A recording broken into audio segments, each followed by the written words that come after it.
पराभव मान्य पण लढा कायम. बीएमसी निकालानंतर राज ठाकरे यांची पहिली प्रतिक्रिया. बीएमसी निवडणुकीत अपेक्षित यश न मिळाल्यानंतर मनसे प्रमुख राज ठाकरे यांनी पहिल्यांदा स्पष्ट प्रतिक्रिया दिली आहे. महायुतीनं सत्ता काबीज करत इतिहास रचला असताना ठाकरे बंधूंच्या एकत्रित प्रयोगालाही मतदारांनी नाकारल्याचं चित्र समोर आलं. याच पार्श्वभूमीवर राज ठाकरे यांनी सोशल मीडिया प्लॅटफॉर्म एक्सवर भावनिक पण ठाम भूमिका मांडली. राज ठाकरे यांनी आपल्या पोस्टमध्ये सर्वप्रथम मनसे आणि शिवसेनेच्या निवडून आलेल्या नगरसेवकांचे अभिनंदन केले.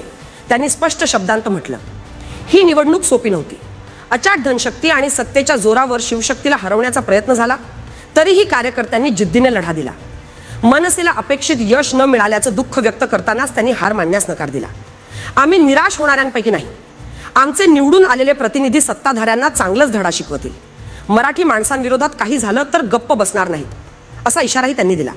ही अस्तित्वाची लढाई आहे. राज ठाकरे यांनी स्पष्ट केलं की मनसेचा संघर्ष केवळ निवडणुकीपुरता नाही. मराठी भाषा, मराठी अस्मिता, मराठी ओळख आणि महाराष्ट्राच्या भविष्यासाठी आहे. ही लढाई आपल्या वजुदाची आहे. निवडणुका येत जात राहतील, पण आपली श्वास मराठी आहे हे विसरू नका. सत्ताधाऱ्यांवर थेट निशाणा MMR क्षेत्रात मराठी लोकांचा अपमान वाढू शकतो, असा गंभीर आरोप करत त्यांनी कार्यकर्त्यांना सावध राहण्याचं आवाहन केलं. रुलिंग पार्टी आणि त्यांच्यासोबत गेलेले लोक मराठी लोकांना कमी लेखण्याची एकही संधी सोडणार नाहीत. त्यामुळे मराठी जनतेसोबत ठाम उभं राहणं गरजेचं आहे.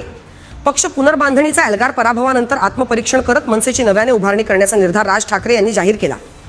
काय चुकलं, काय कमी पडलं, काय सुधारायचं याचं विश्लेषण करू. आता पुन्हा नव्याने संघटना उभारण्याची वेळ आली आहे. चला कामाला लागूया. राजकीय अर्थ मनसे आणि उद्धव ठाकरे यांच्या शिवसेनेने बीएमसीसाठी एकत्र येत प्रचारात जोर लावला होता, पण निकालात महायुतीसमोर त्यांची आघाडी पूर्णपणे फिकी पडली. ठाकरे ब्रँड एकत्र असूनही मतदारांनी विकास आणि संघटनाला प्राधान्य दिल्याचं दिसून आलं. राज ठाकरे यांनी पराभव मान्य केला असला तरी मराठी माणसासाठीचा लढा अधिक आक्रमक करण्याचा स्पष्ट संदेश दिला आहे.